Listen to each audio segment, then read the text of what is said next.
Bismillahirrahmanirrahim. Assalamualaikum warahmatullahi wabarakatuh. Alhamdulillah, alhamdulillahi rabbil alamin. Wassalatu wassalamu ala ashrafil anbiya'i wal mursalin, imamil muqarrabin, hurrin muazzalin, sayyidina Muhammadin wa ala alihi wa sahbihi ajma'in. Asyhadu an la ilaha illallah wahdahu la syarikalah, wa asyhadu anna sayyidana wa nabiyyana Muhammadan abduhu wa rasuluh.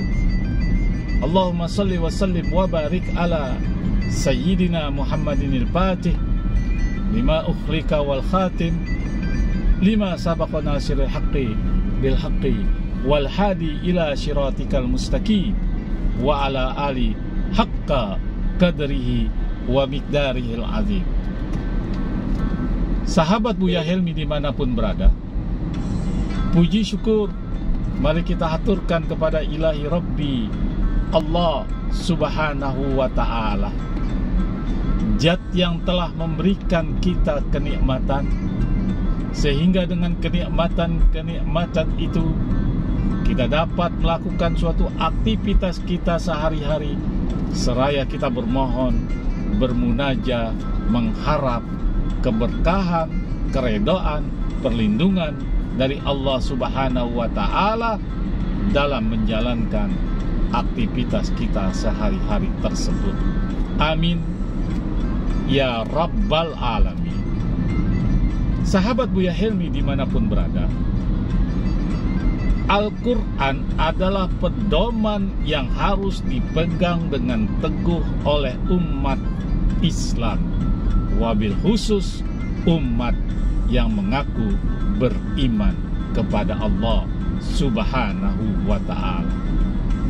Sebagaimana Allah subhanahu wa ta'ala berfirman dalam surat Al-Baqarah ayat 2, Dzalikal kitab la raiba fi hudal lil muttaqin. Ini kitab aku turunkan sebagai petunjuk untuk orang-orang yang bertakwa. Sahabat Buya Helmi dimanapun berada, di dalam Al-Quran, isi Al-Quran, kandungan Al-Quran akan terus terjadi, akan dialami oleh hamba-hamba Allah sampai hari kiamat Allah tentukan. Misalnya Allah subhanahu wa ta'ala berfirman, A'udzubillahi minasyaitonirrajim, Al-Qari'ah, hari kiamat. Pada saat ini hari kiamat belum terjadi, tapi nanti yang Allah sudah tentukan hari kiamat itu akan terjadi. Jadi kesimpulannya, Al-Quran sebagai pedoman, landasan, petunjuk orang-orang yang beriman, akan terus terjadi peristiwa-peristiwa yang kisahkan, yang difirmankan Allah subhanahu wa ta'ala untuk petunjuk orang-orang yang beriman. Sahabat Buya Helmi dimanapun berada, dalam konteks channel kali ini, Al-Fakir Buya Helmi memberikan suatu ilmu asbabul nuzulnya, turunnya surat An-Nas dan surat Al-Falaq. Apalagi pada saat sekarang ini sedang ramai bergulir tentang dukun-dukun palsu, kemudian merajalelanya santet dan macam-macam sejenisnya. Dalam Al-Quran, santet alias telu alias guna-guna atau bahasa Arabnya sihir akan terjadi sepanjang masa sampai yaumil kiamat. Kenapa demikian? Karena Allah subhanahu wa ta'ala memberikan isyarat, memberikan petunjuk, memberikan gambaran di mana Allah turunkan dua surat yang bernama surat An-Nas dan surat Al-Falaq.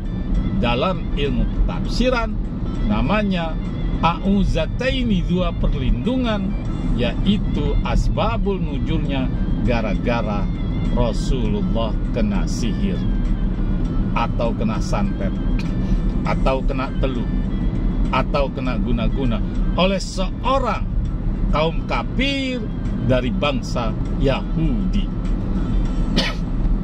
Sahabat Buya Helmi dimanapun berada, Rasulullah Shallallahu Alaihi Wasallam disihir oleh seorang kaum kafir yang dari bangsa Yahudi. Untuk daripada itu, Allah Subhanahu Wa Taala menurunkan dua malaikat, menurunkan malaikat Jibril membawa dua surat a'uzataini, yaitu surat An-Nas dan surat Al-Falaq. Sahabat Buya Helmi, tatkala Rasulullah Sallallahu Alaihi Wasallam diberikan informasi oleh malaikat Jibril, ya Rasulullah, engkau kena sihir, engkau kena santet, engkau kena guna-guna, engkau kena teluh oleh seorang kaum kafir dari bangsa Yahudi. Allah menurunkan kepada engkau surat An-Nas dan surat Al-Falaq. Sahabat Buya Helmi dimanapun berada, Rasulullah diruqyah oleh malaikat Jibril dengan dua surat tersebut. A'udzu billahi minasyaitonir rajim.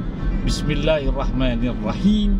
Qul a'udzu birabbin nas, malikin nas, ilahin nas, min syarril waswasil khannas, alladzi yuwaswisu fi sudurin nas minal jinnati wan nas.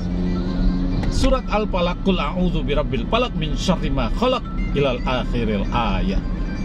Sahabat Buya Helmi dimanapun berada, setelah Rasulullah Sallallahu Alaihi Wasallam diruqyah dengan dua surat tersebut oleh malaikat Jibril, Rasulullah Sallallahu Alaihi Wasallam diberikan informasi kepada malaikat Jibril, ya Rasulullah, perintahkan kepada sahabat-sahabat engkau, ada sejenis suatu benda yang menyerupai engkau, dengan diikat buhul-buhul, ambil dan bakar benda tersebut atau musnahkan benda tersebut. Sahabat Buya Helmi dimanapun berada, Rasulullah memerintahkan sahabatnya untuk mengambil benda yang diciri-cirikan oleh malaikat Jibril di suatu tempat, yaitu sebuah sumur. Tatkala sahabatnya ketemu dengan sumur yang dimaksud oleh Rasulullah Sallallahu Alaihi Wasallam, sahabat-sahabat, 3 orang sahabat Rasulullah yang diperintahkan oleh Rasulullah melihat ternyata sumur yang ada suatu benda gaib yang menjadi buhulnya sehingga Rasulullah kena sihir.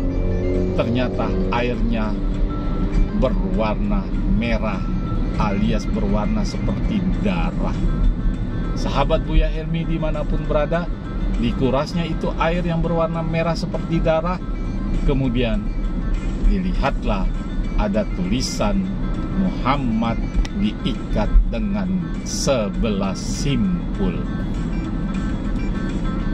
Tatkala sahabat-sahabatnya membaca wahyu yang diberikan Allah Subhanahu wa Ta'ala, yang diturunkan oleh Allah Subhanahu wa Ta'ala kepada Rasulullah, kemudian simpul-simpul itu terbakar. Simpul-simpul dukun laknatullah alaih itu terlepas sehingga Rasulullah Sallallahu Alaihi Wasallam terbebas dari sihir kaum kufar dari bangsa Yahudi. Sahabat Buya Helmi dimanapun berada, dari uraian yang Al-Fakhir Buya Helmi sampaikan tadi, bahwa kejadian yang dialami oleh Rasulullah Sallallahu Alaihi Wasallam akan terus berlanjut sampai datangnya hari kiamat. Karena di surat Al-Baqarah Allah juga jelaskan, terjadinya sihir. Kemudian di dalam surat-surat yang lain Allah juga jelaskan terjadinya dampak sihir dan bagaimana orang yang melakukan perbuatan sihir, bagaimana Allah melaknat orang yang berbuat sihir dan orang yang datang pergi ke dukun untuk menyakiti, menzolimi orang. Sahabat Buya Helmi, ingat, selagi nafsu syaitan ada timbul pertanyaan, ada timbul pertanyaan. Zaman sudah canggih, semua sudah teknologi sudah canggih, komputerisasi, serba teknologi. Kok masih ada sih sihir? Kok masih ada sih santet? Kok masih ada sih guna-guna? Kok masih ada sih ilmu teluh? Ingat sahabat Buya Helmi, satu, dalilnya surat An-Nas, surat Al-Falaq yang Allah turunkan akan terjadi sepanjang masa kejadian sihir tersebut. Itu yang pertama. Kemudian dalil sehari-harinya, selagi nafsu syaitonia, nafsu serakah, nafsu iri, nafsu dengki masih melekat di tubuh manusia, hawa nafsu syaitonia, maka selagi itu pula santet, sihir, guna-guna, teluh akan merajalela, karena itu adalah makanan senjatanya syaitan untuk menjerumuskan manusia, hamba-hamba Allah yang sudah terbawa bisikan setan untuk menyakiti seseorang dengan cara melalui menteri penerangannya, yaitu dukun-dukun santet. Sahabat Buya Helmi, itu saja konten pada kali ini. Mudah-mudahan bermanfaat. Al-Fakir Buya Helmi mohon maaf apabila terjadi kesalahan dalam tutur kalimat, dan jangan lupa gunakan telunjuk jari. Yang belum subscribe, ringankan jari Anda untuk subscribe, bertanda sahabat-sahabat Buya Helmi dimanapun berada, memberikan motivasi kepada konten Buya Helmi kali ini. Semoga bermanfaat. Assalamualaikum warahmatullahi wabarakatuh.